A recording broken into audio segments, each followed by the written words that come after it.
పతంజలి మహర్షి చూశారు. అయ్యయ్యో, వీడికి నేను యోగ్యుడైన వాడికి చెప్పరా అంటే వీడి ఈ ప్రశ్న అడిగి తినేస్తున్నాడు.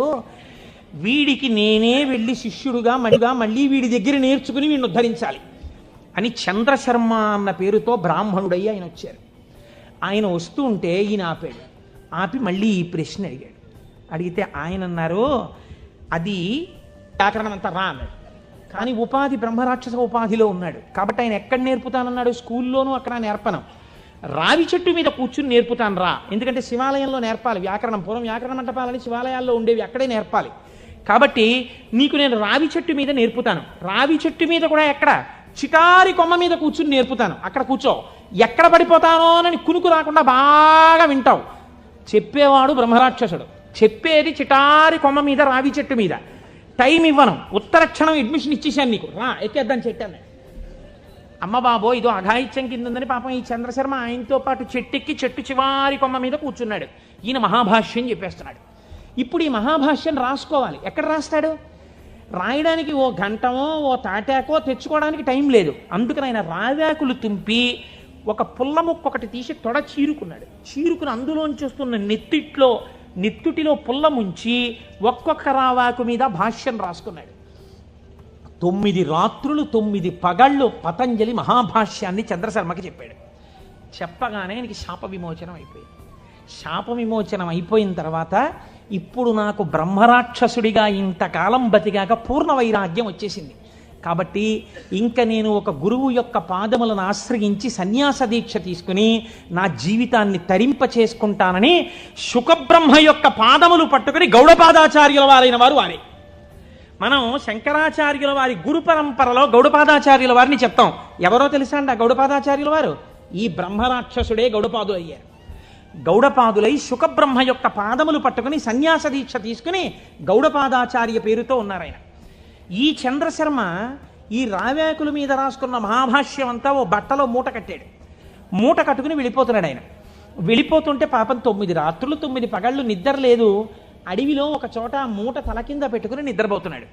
ఎక్కడి నుంచో మేక వచ్చింది. ఇవేవో రావ్యాకులు బాగానే ఉన్నాయని ఆ మూటలో మూతెట్టి లాగేసి కొన్ని ఆకులు తినేసి, ఇప్పుడు ఆ వ్యాకరణంలో ఉన్న మహాభాష్యంలో పోయిన ఆకుల్ని ఏమని పిలుస్తారో తెలుసా అండి? అజభక్షిత భాష్యము అని పిలుస్తారు. మేక చేత తినబడిన భాష్యం అని పేరు దానికి. అది మేక తినేసి మిగిలిన మూట కట్టుకుని అడవిలో పడుకుంటే ఇబ్బందిగా ఉందని ఆయన ఒక ఊరిలోకి వచ్చి ఒక వైశ్యుడి ఇంటి అరుగు మీద పడుకుని నిద్రపోయారు. 9 రాత్రులు 9 పగళ్ళు అన్నం లేదు, నిద్ర లేదు. శరీరం శోషించిపోయింది, నిద్ర లేదు. ఇంకా ఎంత గాఢ నిద్ర పట్టేసిందంటే ఆకలి కూడా చూసుకోకుండా నిద్రపోతున్నారు. ఆ వైశ్యుడికి ఒక కన్యారత్నం ఉంది.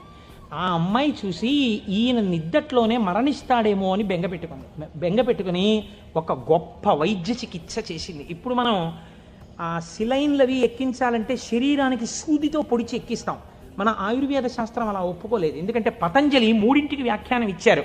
మనస్సు, వాక్కు, కాయము. మనస్సు కోసమని యోగ సూత్రాలు ఇచ్చారు ఆయన, వాక్కు కోసం వ్యాకరణం ఇచ్చారు.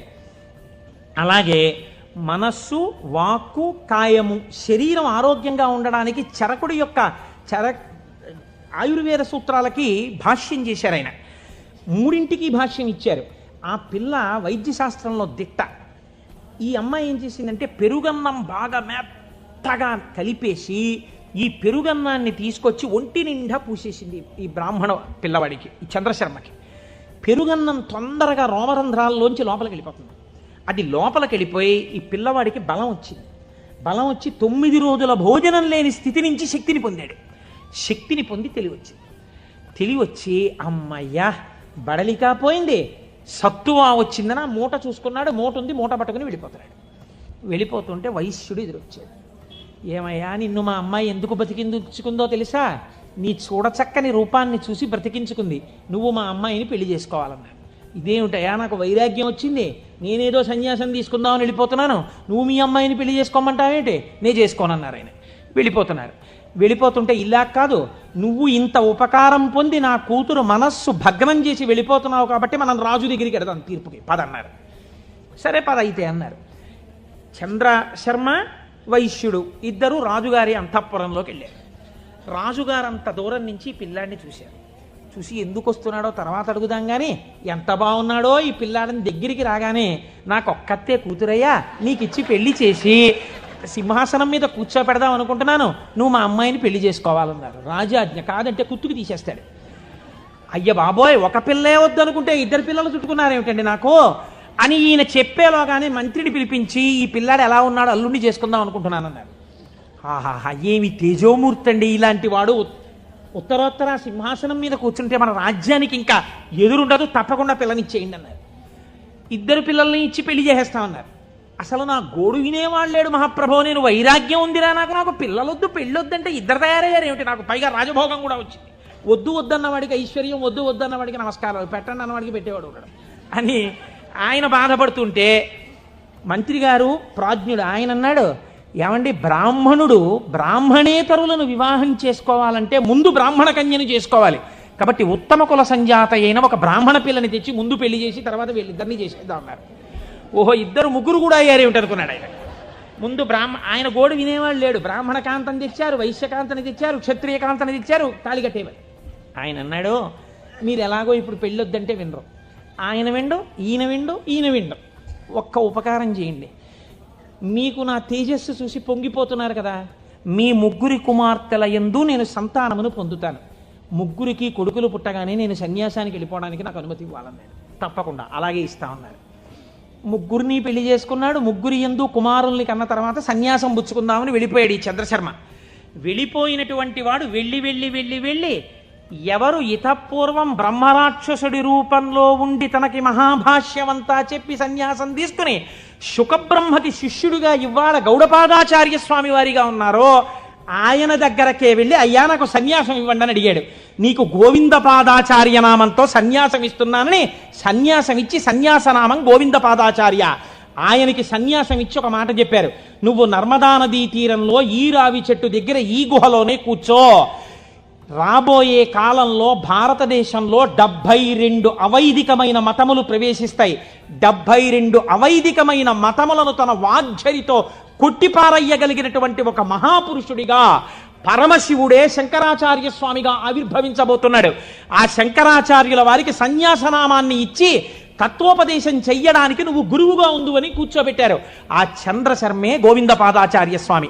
ఆ గోవిందపాదాచార్య స్వామి శిష్యులే మన శంకర భగవత్పాదాచార్య స్వామి. ఇది గౌడపాద, గోవిందపాదాచార్య, శంకరాచార్య గురు పరంపర. శివమహాపురాణ ప్రారంభం చేస్తూ ఇలాంటి పరంపరని ఒక్కసారి ఉత్తరాయణంలో అసుర సంధ్య వేళలో వింటే చాలు ఎంత పొంగిపోతాడో శంకరుడు.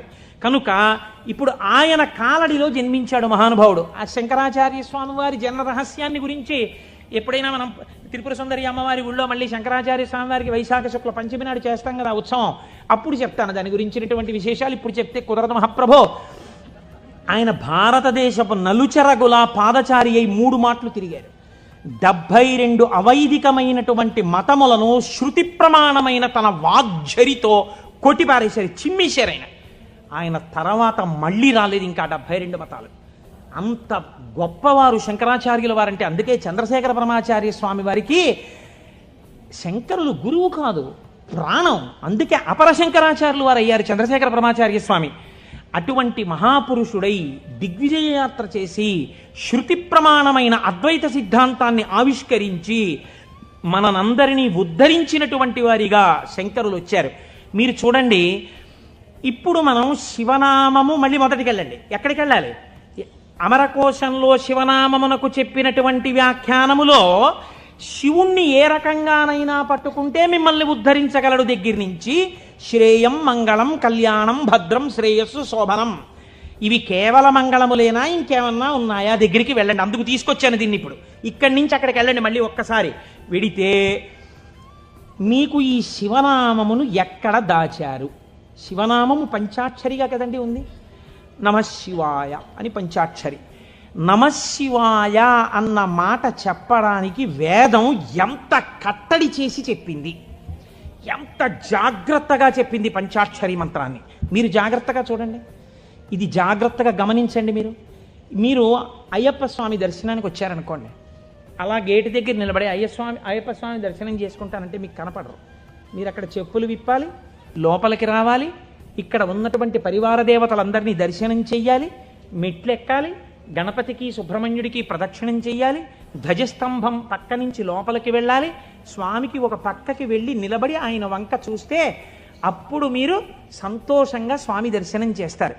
అలాగే ఈ పంచాక్షరిని వేదం ఎక్కడ దాచిందో చూడండి. మనకి వేదములు 4 అయినా సాధారణంగా మనం ఏమంటామంటే 3గా వ్యవహరిస్తాం సంప్రదాయంలో. అందుకే శంకరాచార్యులు వారు కూడా శివానంద లహరిలో త్రైవేద్యం హృద్యం త్రిపురహరమాద్యం త్రినయనం అన్నారు. త్రైవేద్యం అనడానికి ఒక కారణం ఉంది. ఋగ్వేదం, యజుర్వేదం, సామవేదం ఈ 3 వేదాలు నేర్చుకోవడానికి ఒక్కసారి ఉపనయనం చేసుకుంటే చాలు. ఒకసారి ఉపనయనం చేసుకుంటే 3 వేదాలలో ఉండేటటువంటి సారాంశమునకు కూడా ఒక సావిత్రి ఉపదేశం, ఒక గాయత్రి ఉపదేశంతో 3 వేదాలు చదవచ్చు. అథర్వవేదం చదువుతాను అన్నారు అనుకోండి ఎవరైనా, ఈ 3 వేదాలు చదవడానికి కావలసినటువంటి ఉపనయనం సరిపోదు. అథర్వవేదం కూడా చదవాలంటే మళ్ళీ ఉపనయనం చేసుకోవాలి. మళ్ళీ ఉపనయనం చేసుకుని మళ్ళీ ఇంకొక బ్రహ్మోపదేశం పొందాలి, పొంది అథర్వవేదం చదవాలి. అందుకని త్రైవేద్యం అంటారు సాధారణంగా. ఈ 3 వేదములు ఋగ్వేదం, యజుర్వేదం, సామవేదం మీరు 3 అలా పెట్టారనుకోండి, ఒక దేవాలయ ప్రాంగణం ఉన్నట్టుగా 3 వేదాలు అలా పెడితే ఈ 3 వేదాలకి మధ్యలో ఏ వేదం ఉంది? ఇది ముందరి ద్వారం, ఇది వెనక ద్వారం, ఇది ఋగ్వేదం, ఇది సామవేదం, ఈ మధ్యలో ఉన్నది యజుర్వేదం. ఇప్పుడు ఈ యజుర్వేదానికి 7 కాండలు ఉన్నాయి. 7 కాండలు 1 2 3 4 5 6 7. ఇప్పుడు ఇందులో మళ్ళీ మధ్య ప్రాకారం ఏది? 4వ కాండ కదండి. ముందు 3 వెనక 3, మధ్యలోది 4. ఇప్పుడు ఈ 4వ కాండలో ఏముంది? యజుర్వేదంలో రుద్రాధ్యాయం ఉంది. మళ్ళీ రుద్రాధ్యాయంలో అష్టమానువాకం మీరు తీసుకోండి, మధ్యలోకి అష్టమానువాకం వస్తుంది. అష్టమానువాకం మీరు తీసి ఇప్పుడు చదవండి అష్టమానువాకాన్ని. నమః సోమాయ చ రుద్రాయ చ నమస్తామ్రాయ చ అరుణాయ చ నమః సింగాయ చ పశుపతయే చ నమః ఉగ్రాయ చ భీమాయ చ నమో అగ్రే వధాయ చ దూరే వధాయ చ నమో హంత్రే చ హనీయసే చ నమో వృక్షేభ్యో హరికేశేభ్యో నమస్తారాయ నమః శంభవే చ మయోభవే చ నమః శంకరాయ చ మయస్కరాయ చ నమః శివాయ చ శివతరాయ చ. అష్టమానువాకం చిట్ట చివరిలో నమః శివాయ చ అక్కడ పెట్టారు. ఈ నమః శివాయ చాకి ముందు ఏం పెట్టారు? మయస్కరాయ చ. మయస్కరాయ చ అంటే గురువు, గురూపదేశంతో పంచాక్షరిని పొందాలి. మయస్కరాయ చ ఈ గురువుల పరంపరలో మొట్టమొదట లోకంలో శివనామాన్ని ప్రచారం చేసి అద్వైత సిద్ధి వైపుకి నడిపించిన వాళ్ళు ఎవరు? నమః శంకరాయ చ, శంకర భగవత్పాదులు. ఆ శంకర భగవత్పాదులు ఎవరు? శంకరుడే. ఎలా చెప్పగలరు? రుద్రాధ్యాయంలోనే అభిషేక మంత్రాల్లోనే ఒక చోటు ఉంది, నమ కపర్దినేచ వ్యుక్తకేశాయ చ అని. కపర్దినేచ అంటే పెద్ద జటాజూటం ఉన్నవాడు, వ్యుక్తకేశాయ చ అంటే అసలు వెంట్రుకలు లేనివాడు, మొత్తం పూర్ణమండలం చేయించేసుకుని గుడ్డు చేయించేసుకుని ఉన్నవాడు. అలా ఎలా కుదురుతుందండి? పక్కనే ఉన్న నామంలో పెద్ద జటాజూటమా, ఆ పక్కనే ఉన్న నామంలో ఒక్క వెంట్రుక కూడా లేనటువంటి గుండుతో ఉన్నవాడా? ఈ రెండు ఎలా సమన్వయం అవుతాయి అంటే పెద్దలు అన్నారు, నీ ఇష్టం వచ్చినట్టు చెప్పడానికి వీల్లేదయా. అలా వ్యుక్తకేశాయచ గుండుతో శివుడున్నాడని ఎక్కడైనా చెప్పారా అంటే వ్యాస భగవానుడు వాయుపురాణంలో చెప్పారు గుండుతో శివుడున్నాడు అని. గుండుతో శివుడు ఎక్కడున్నాడు? ఎందుకంటే దక్షిణామూర్తిగా కూడా జటాజూటంతో ఉంటారు, శివుడిగా జటాజూటంతో ఉంటారు. పూర్ణముండనంతో గుండు చేయించుకున్నటువంటి శివస్వరూపం లేదు. మరి వాయుపురాణం ఎలా చెప్పింది ఉన్నాడని అంటే, వాయుపురాణం ఒక విషయాన్ని వ్యాస భగవానుడు ప్రతిపాదన చేస్తూ చెప్పారు.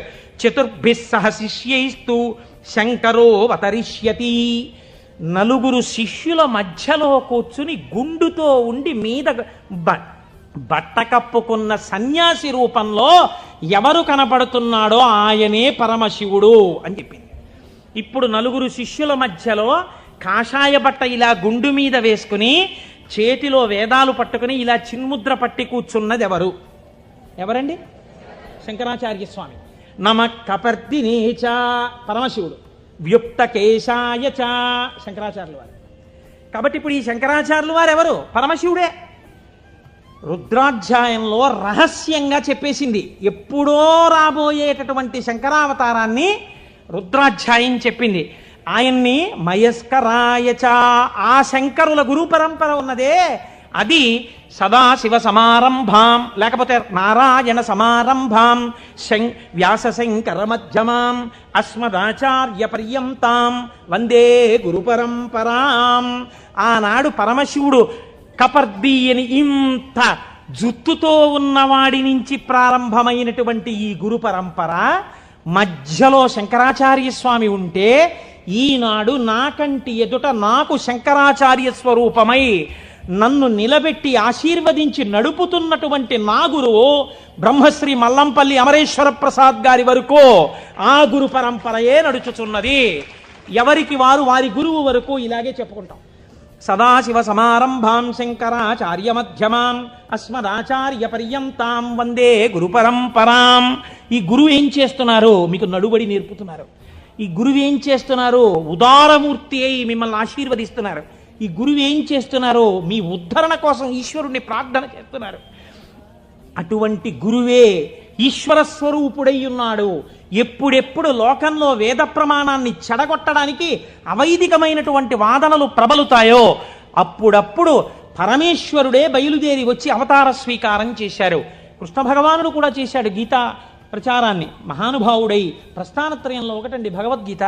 అంతటి భగవద్గీతను మనకు అందించినటువంటి జగదాచార్యుడు కృష్ణ పరమాత్మ. ఆయన కూడా జగదాచార్యుడే. ఒకటే కదండి ఉన్నది పరబ్రహ్మతత్వం. అదే కృష్ణుడిగా భాషించింది ఒకనాడు. అటువంటి భగవద్గీతనిచ్చినటువంటి కృష్ణ పరమాత్మ యొక్క అవతారం ఎందుకు కలియుగంలో వచ్చేటటువంటి ప్రమాదముల నుంచి ఉద్ధరించగలిగినంత జ్ఞానబోధ ఎందుకు చెయ్యలేదు? ఒక్కటే కారణం. ద్వాపర యుగంలో అప్పటికే ధర్మాన్ని నిర్వీర్యం చేసేటటువంటి వాళ్ళ సంఖ్య కోట్లలోకి వెళ్ళిపోయింది.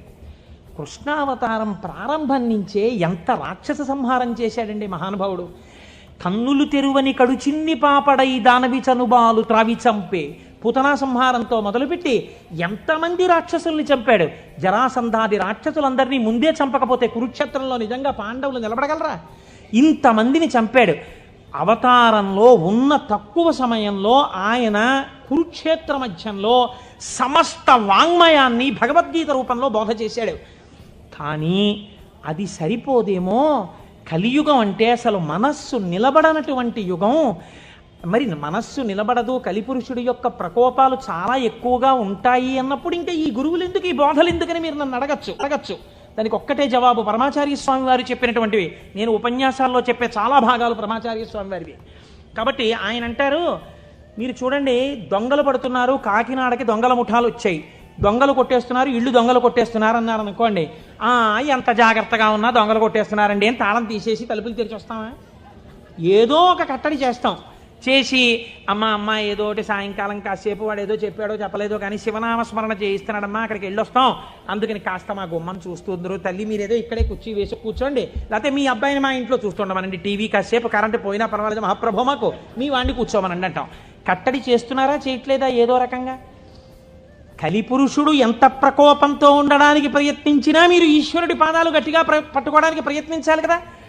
దానికి ప్రస్థానత్రయ భాష్యంతో మొదలుపెట్టి ఈశ్వరుణ్ణి స్తోత్రం చెయ్యడం వరకు, ఆకాశం నుంచి పాతాళం వరకు సమస్త వాంగ్మయాన్ని జ్ఞానబోధ తప్ప ఇంకొక ప్రయత్నం కాని పని కాని పెట్టుకోకుండా 32 ఏళ్ల జీవితంలో షణ్మత స్థాపనాచార్యులై శృతి ప్రమాణాన్ని నిలబెట్టి అందరి దేవతల మీద స్తోత్రాలు చెప్పి శివానందలహరి, సౌందర్యలహరి, బ్రహ్మసూత్ర భాష్యం ఎన్ని చేశారండి మహానుభావుడు శంకరాచార్యులు వారు. మరి పేరు చెప్తే చాలు పాపాల పటాల పంచలైపోతాయి. శృతి స్మృతి పురాణానాం ఆలయం కరుణాలయం నమామి భగవత్పాద శంకరం లోకశంకరం. అటువంటి శంకర భగవత్పాదులై ఈ భూమి మీద నడయాడి మనకి జ్ఞానబోధ చేశారు. ఇప్పుడు చెప్పండి, శుభం, కళ్యాణం, శ్రేయం, భద్రం, శోభనం ఇవన్నీ ఎందులోకి వెళ్ళిపోతాయి? జ్ఞానంలోకి వెళ్ళిపోతాయి. జ్ఞానం కన్నా గొప్ప కళ్యాణం, జ్ఞానం కన్నా గొప్ప శుభం, జ్ఞానం కన్నా భద్రం, జ్ఞానం కన్నా శ్రేయం, జ్ఞానం కన్నా శోభనం ఇంకున్నాయా ప్రపంచంలో? లేవు. అటువంటి జ్ఞానమును మీకు అందించడానికి పరమేశ్వరుడే శంకరుడిగా ఈ భూమండలము మీద నడయాడినాడు కాదు. ఇప్పుడు కూడా శంకరుడు కరచరణాదులతో తిరుగుతున్నాడు. నాకు అలాగే తిరుగుతున్నాడు. నా కంటికి నేను ఆరాధించేటటువంటి పరమేశ్వరుడే కరచరణాదులతో తిరుగుతున్నాడు. నేను పట్టుకోవడానికి తన పాదములను అనుగ్రహిస్తున్నాడు. తన చేతిని నా మూర్ధన్య స్థానమునందుంచి ఆశీర్వచనం చేస్తున్నాడు. నాకు అనుమానం వస్తే రాత్రనక పగలనక నేను వెళ్ళి పరిగెత్తికెళ్ళి కూర్చుని, గురువుగారు దీనికి ఎలా చెప్పాలండి అంటే, నాన్న నీకు ఫోన్ చేసి చెప్తాను, ఇప్పుడు టైం లేదని ఫోన్ చేసి, నాన్న నువ్వు అడిగిన శ్లోకానికి ఇది వ్యాఖ్యానం అని ఫోన్ చేసి చెప్పగలిగినటువంటి ఉదారుడై ఆ పరమశివుడు, ఆ శంకరుడు నాకు మల్లంపల్లి అమరేశ్వర ప్రసాద్గా నడయాడుతున్నారు, మీకు మీ గురువుగా నడయాడుతున్నారు. తిరుగుతున్నారా తిరగట్లేదా? పరంపరగా నడయాడుచున్నారు. ఇది శివం, ఇది మంగళం, ఇది భద్రం, ఇది శ్రేయం, ఇది శోభనం. కాబట్టి మనం ఎవరికి నమస్కరిస్తాం? గురుర్ బ్రహ్మ, గురుర్ విష్ణు, గురుర్దేవో మహేశ్వర, గురు సాక్షాత్ పరబ్రహ్మ, తస్మై శ్రీ గురవే నమః. అటువంటి గురువు ఇప్పటికీ మీకు శుభములిచ్చేవాడై, శోభనములనిచ్చేవాడై, మంగళప్రదుడై ఉన్నాడు. కాబట్టి రుద్రాధ్యాయం వేదములు అంత జాగ్రత్తగా సమన్వయం చేస్తూ ఆ శంకరులు వస్తారని అంత స్థితిని పతంజలి నటరాజస్వామి దర్శనం దగ్గర నుంచి మొదలుపెట్టి పక్కన ఇలా నిలబడి నటరాజ తాండవం చూసినందుకు, ఒకనాడు నేను ఈ శంకరుడే శంకరాచార్యులు వారిగా వస్తే తత్వబోధ చేసేటటువంటి వాణ్ణి లోకంలో తయారు చెయ్యాలని గోవిందపాదాచార్యుల వారిగా సిద్ధం చేయించుంచారు. కాబట్టి మన ఆర్ష జాతి, మన సనాతన ధర్మము, మన పురాణములు ఎంత గొప్పవో, ఆ శివ అన్న మాట ఎంత గొప్పదో, ఆ శివం అన్న మాట ఎంత భద్రమో, ఎంత శ్రేయస్కరమో, దాని గురించి వింటే, దాని గురించి తలుచుకుంటే ఎంత పరవశమో. పవి పుష్పంబగు అగ్ని మంచగు నాకూపారం భూమిస్థలంబగు శత్రుండతిమిత్రుడవు విషము దివ్యాహారమౌ నెన్నగా అవనీ మండలి లోపలం శివ శివేచ్ఛాభాషణోల్లాసకిన్ శివ నీ నామము సర్వవశ్యకరమౌ శ్రీకాళహస్తీశ్వర. శివ నీ నామం ఎప్పుడక్కర్లేదు, ఎప్పుడూ శివ శివేచ్ఛాభాషణోల్లాసకిన్ శివ నీ నామము సర్వవశ్యకరమౌ, ఎప్పుడూ నీ నామం అవసరమే అంటారు దూర్జటి కాళహస్తీశ్వర శతకంలో.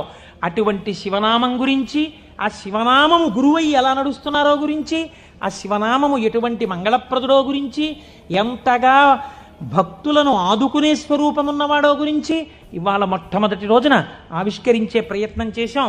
రేపటి రోజు నుంచి